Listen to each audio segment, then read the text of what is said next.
100 साल की गुलामी के बाद देश ताजा ताजा आजाद हुआ था। अंग्रेज जा चुके थे। भारत में संविधान लागू हो गया था। संविधान के मुताबिक अब देश को तानाशाही से नहीं, लोकशाही से चलाया जाना था। लोकशाही के लिए वोट के जरिए शासक का चुनाव होना था। भारत देश पहली बार अपनी आंखों से आजाद भारत का आम चुनाव देखने जा रहा था। ना तो भारत की जनता ने कभी वोटिंग की थी, ना ही चुनाव कराने वाली किसी संस्था ने कभी चुनाव कराए थे। दोनों नए थे। इसीलिए 1951 में चुनाव कराने की रिहर्सल्स की गई। 1951 में वन नेशन वन इलेक्शन शुरू हो गए। आज 7 चरणों में चुनाव घोषित हुए हैं। तब जानते हैं 68 चरणों में चुनाव हुए। अक्टूबर से लेकर फरवरी तक 4 महीनों तक चुनाव हुए। दोस्तों, तब चुनाव प्रचार के लिए हेलीकॉप्टर्स नहीं थे। तब डिजिटल मीडिया तो थी नहीं।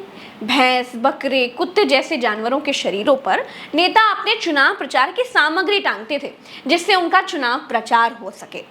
दोस्तों, आज के इस वीडियो में हम ये देखेंगे कि देश में पहला चुनाव कैसे हुआ और कैसे जवाहरलाल नेहरू देश के प्रधानमंत्री बने। चलिए शुरू करते हैं। मार्च का महीना था और साल था 1950। सुकुमार सेन देश के मुख्य चुनाव आयुक्त बने। तब ईवीएम नहीं थी, सोशल मीडिया नहीं थी, गोदी मीडिया वाली वो भीड़ नहीं थी, फॉर्च्यूनर सफारी वाला काफिला नहीं हुआ करता था। भारत के पहले आम चुनाव में 17 करोड़ 60 लाख से ज्यादा वोटर्स थे। आज इतने वोटर्स तो सिर्फ उत्तर प्रदेश में ही हैं। उस समय 21 साल या फिर उससे ज्यादा उम्र के लोगों को ही वोट देने का अधिकार था। उस वक्त 2 बड़ी चुनौतियां थी। पहली तो यही थी कि 85% से ज्यादा आबादी ना तो पढ़ना जानती थी और ना ही लिखना जानती थी। ऐसे में मतदान पत्र, बैलेट बॉक्स और दलों के लिए सिंबल तैयार करना बहुत बड़ी चुनौती थी। और दूसरी चुनौती ये थी दोस्तों कि आम चुनाव के साथ साथ राज्यों की विधानसभाओं के चुनाव भी कराए जाने थे, यानी वन नेशन वन इलेक्शन होने थे। चुनाव आयोग के पास अब वोटर लिस्ट है, लेकिन तब दिक्कत ये थी कि उस वक्त महिलाएं अपना नाम लिखवाना नहीं चाहती थी। वो अपनी पहचान किसी की माँ, किसी की पत्नी, किसी की बेटी के तौर पर ही सार्वजनिक करना चाहती थी। इसका नतीजा ये हुआ कि वोटर लिस्ट से 28 लाख महिलाओं का नाम गायब था। देश के पहले आम चुनाव में 2,24,000 पोलिंग बूथ थे। 8200 टन स्टील से मतदान पेटियां बनाई गई थी। 16,500 क्लर्कों ने मिलकर के वोटर लिस्ट तैयार की थी। 56,000 ऑफिसर्स को चुनाव की ड्यूटी में लगाया गया था। चाहे वामपंथी पार्टियां हो या दक्षिणपंथी, सभी के निशाने पर नेहरू और कांग्रेस ही थे। नेहरू उस वक्त चारों ओर से घिरे हुए थे। विरोधी पार्टियां तो उन पर हमले कर ही रही थी। पश्चिमी और पूर्वी पाकिस्तान से आए शरणार्थियों का गुस्सा भी उन्हें सहना पड़ रहा था। दक्षिण में आंध्र प्रदेश के लोग और उत्तर में सिख समुदाय नाराज थे। कश्मीर समस्या भी जस की तस बनी हुई थी। तमाम चुनौतियों, विरोधियों के हमलों और पार्टी के असंतुष्ट नेताओं को जवाब देने के लिए जवाहरलाल नेहरू ने चुनाव प्रचार में उतरने का फैसला लिया।